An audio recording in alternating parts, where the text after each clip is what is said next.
Steve, I'm going to come to you first. Which one? Steve Valdez-Simmons from Amnesty International. How did the Rwanda policy end up in the Supreme Court? Well, we've been through all the way through our courts. It began with a series of individual challenges in the High Court, all of which, by the way, were successful, albeit the court found that the policy overall was lawful. None of the individual cases had been properly considered and gone through a safe process. However, there were appeals to the Court of Appeal, which decided mostly on the strength of evidence from the International UN Agency on Refugees, UNHCR, that Rwanda did not have the capacity to deal with asylum claims, or certainly any number of asylum claims, and was having difficulties of its own with its own substantial refugee population. And so it wasn't safe and lawful to expel refugees from this country or people seeking asylum from this country. And now we're in the Supreme Court, the government having brought an appeal against the Court of Appeal's ruling. Interesting, isn't it? Stephen Wolfe, good morning. Welcome to Talk Today. There's so many things that I could say about this. Can you just explain to me, right, how it is that a democratically elected government's policy, whether you agree or don't agree with it, has to go through so many different court appearances? And also, could you please give me a comment on how appalling is it in 2023 that this country doesn't even have a damn processing system that can deal with these people, many of whom, before you jump up and down, who shouldn't be here? And there's 170,000. Why are we in this position, man? Well, Jeremy, as an immigration barrister and the director of the Centre of Migration and Economic Prosperity, I will agree with Steve Valdez in that we have a system in place of international law, which we have signed up to, and in particular the UN Refugee Convention, that dictates a certain methodology that we must undertake in order to deal with asylum. And then, by our membership of the European Court of Human Rights, which is what led effectively to this case before the Court of Appeal and now the Supreme Court, we have to abide by that. And that's a key and fundamental element, Jeremy. Whether we like the decisions or not of these courts, we have signed up to them. Now, I fundamentally disagree with the court's decision that Rwanda is an unsafe place, that and the decision of the court was there that the people going there could face torture or be subjected to inhuman treatment.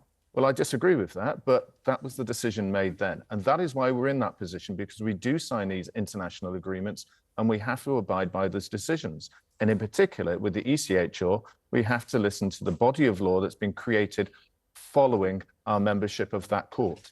But there are many people in this country, Steve Valdez, whether you like it, Nicola likes it, a lot of people don't, I don't know, who will say, and I repeat the question, if you have a democratically elected government, why are we being told what to do by a court? Yes, we signed up to, but surely the world has changed. Should we leave the ECHR? Why can't we make our own decisions, my friend? Because democratically elected governments, whether in this country or anywhere else, or like any government for that matter, obey the laws, including the laws that the government secures through our parliament. And our courts are there to ensure that our governments abide by the law.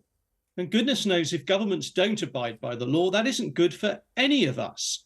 So that's why we have a court system. And you asked earlier, why does it go through so many levels of appeal? Well, it only goes through so many levels of appeal if courts find that there are significant legal arguments that make those appeals potentially successful. And obviously this level of appeal is only happening because the government has chosen to ask for permission to appeal against the lower court's decision.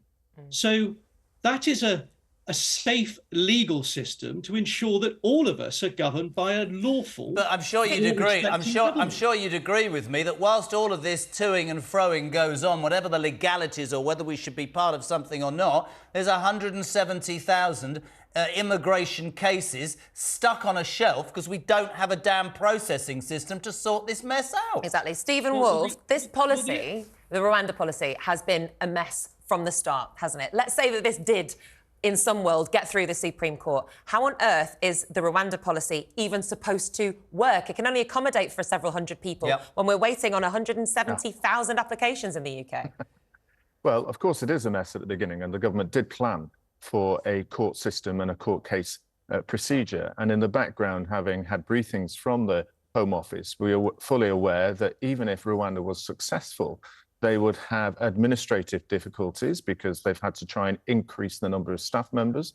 They've had to look at the technology that they're using to assess people. And as Steve has said, each individual case will need to be assessed so that they can be removed.